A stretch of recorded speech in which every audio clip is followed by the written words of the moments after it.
Hello and welcome to Jammu and Kashmir News Analysis. From today, we will be starting a new series by the name of WhatsApp Jammu and Kashmir. In this series, we will be discussing various issues that the UT of J&K is facing. हमने इस series को different themes में divide किया हुआ है जिसमें हम environmental issues, political issues, economic issues and social issues को एड्रेस करेंगे। हमारा जो पहला लेसन है that is about the environmental issues जिसमें हम क्लाइमेट चेंज पे बात करेंगे। अगर हम कश्मीर की बात करें, जम्मू कश्मीर की बात करें तो it's a land of breathtaking beauty. यहाँ की सीरीन लैंडस्केप्स, रिवर्स, ग्लेशियर्स, ये सब पूरी दुनिया में मशहूर हैं। लेकिन बीनीथ इट, इस सब के बावजूद यहाँ पे एक बहुत बड़ा थ्रेट है और एक बहुत बड़ा प्रेसिंग इशू है जो ना कि प्रेजेंट को जबकि फ्यूचर को भी थ्रेटन कर सकता है, and that is climate change.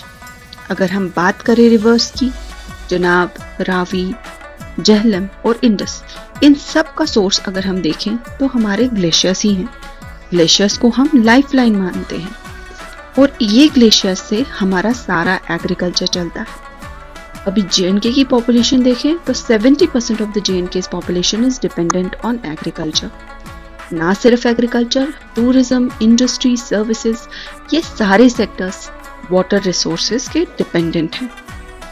तो जब वाटर रिसोर्सेज इतना इम्पोर्टेंट है और क्लाइमेट चेंज का जो पहला इफेक्ट है वो वाटर रिसोर्सेज और क्लाइमेट ही देखा गया है। अभी जैसे श्रिंकिंग ग्लेशियर्स हैं या फिर एक्सट्रीम टेम्परेचर्स हैं। फॉर एग्जाम्पल, अप्रैल में हमने कोल्ड वेव्स को एक्सपीरियंस किया और 2 महीने बाद ही जून में हीट वेव्स को। ये सारा क्लाइमेट चेंज की वजह से हो रहा है। अगर हम बात करें ग्लेशियर्स की तो अभी अगर चिनाब बेसिन की बात करें तो 21% रिडक्शन हो चुका है। कुछ ग्लेशियर्स तो ऐसे हैं जो बिल्कुल डिसअपेयर हो चुके हैं। For example, Sindh valley, Ganderbal district, जहाँ पे नाजवान अकल ग्लेशियर है, ये एक बहुत बड़ा ग्लेशियर था जो अब कंप्लीटली डिसअपेयर हो चुका है। यही ग्लेशियर्स नहीं, थाजवास, जोजिला, नारानाग, ये सारे ग्लेशियर्स ऐसे हैं जो बहुत बड़ा हुआ करते थे और अब बहुत कम बचे हुए हैं। पहले क्या होता था, पुराने जमाने में ये ग्लेशियर्स इतना एक्सटेंड करते थे कि श्रीनगर से कुछ ही किलोमीटर दूर जो हारवन एरिया है वहां से विमेन्स जो हैं आइस कैप्स लेके आती थी और श्रीनगर में बेचा करती थी। लेकिन अभी की बात देखें तो श्रीनगर से दूर दूर भी हमें कहीं पे भी आइस कैप समर्स में नहीं दिखेंगे। अब बात जब ग्लेशियर्स की हुई ही है तो अगर हम इसका इफेक्ट देखें, सबसे पहले बात अगर हम एग्रीकल्चर की करें तो एग्रीकल्चर सबसे ज्यादा इम्पैक्ट हो चुका है। क्यों? क्योंकि हमारे रेनफॉल पैटर्न्स चेंज हो चुके हैं। अगर हम वेस्टर्न डिस्टर्बेंसेस की बात करें तो क्लाइमेट चेंज से बहुत ज्यादा इफेक्ट होगा। मॉनसून की बात करें तो वो भी एल नीनो, ला नीना, इंडियन ओशन डायपोल जैसे मोमेंट्स की वजह से डिस्टर्ब हो चुके हैं। इन सारी डिस्ट्रप्शंस की वजह से जो एग्रीकल्चर है कश्मीर का, J&K का as a whole, that is changing. अभी अगर हम कश्मीर की बात करें तो यहाँ पे इरिगेशन पोटेंशियल बहुत ज्यादा होता, but due to the 1960 Indus water treaty हम पूरे पोटेंशियल को हार्नेस नहीं कर पाए। ये कहा जाता है कि 1960 के बाद हमारा जो इरिगेशन पोटेंशियल है that has grown almost two negligible.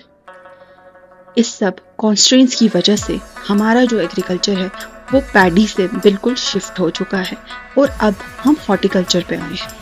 लेकिन हॉर्टिकल्चर भी हमारा कुछ अच्छा नहीं चल रहा। अगर हम बात करें गवर्नमेंट की खुद की कन्फेशन के अकॉर्डिंग, पहले जो रेवेन्यू हॉर्टिकल्चर से जनरेट होता था that was around 20,000 crore, but अब that has lowered down to 16,000 crore. अगर हम बड़े बड़े पास्चरल पीक्स की बात करें, ये लाइव स्टॉक को इम्पैक्ट करते हैं।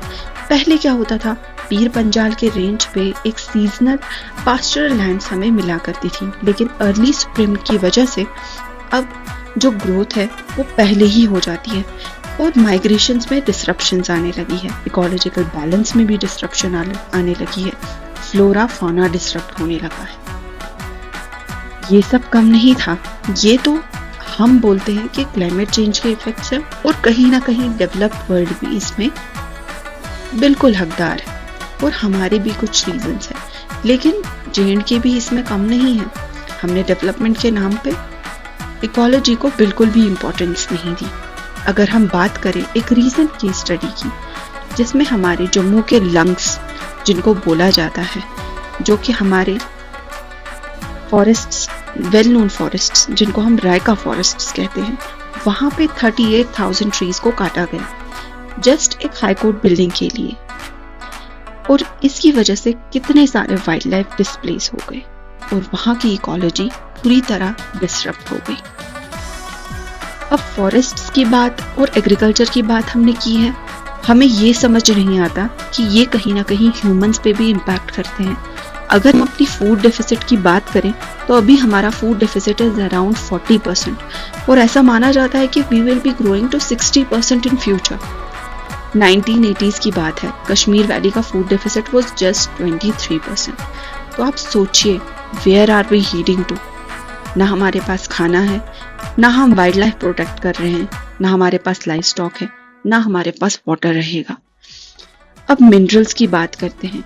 रिसेंटली कश्मीर के रियासी, जो J&K के रियासी डिस्ट्रिक्ट में हमें 5.9 मिलियन टन लिथियम डिस्कवर हो, जिसको वाइट गोल्ड भी कहा करते हैं। लेकिन क्या हमने इस बात को जाना है कि इस सब की माइनिंग के लिए कितना डिसरप्शन होगा, कितना वाटर यूज होगा? ऐसा कहा जाता है कि कुछ केजीज ऑफ लिथियम को एक्सट्रैक्ट करने के लिए 2.2 टन वाटर यूज होता है। क्या हमारे पास इतना वाटर है? क्या क्लाइमेट चेंज हमें इतना वाटर दे पाएगा? इन सब सवालों के जवाब हम नेक्स्ट एपिसोड में डिस्कस करेंगे। उसके लिए आपको हमारी सीरीज देखती रहनी है। Till then, have a good night.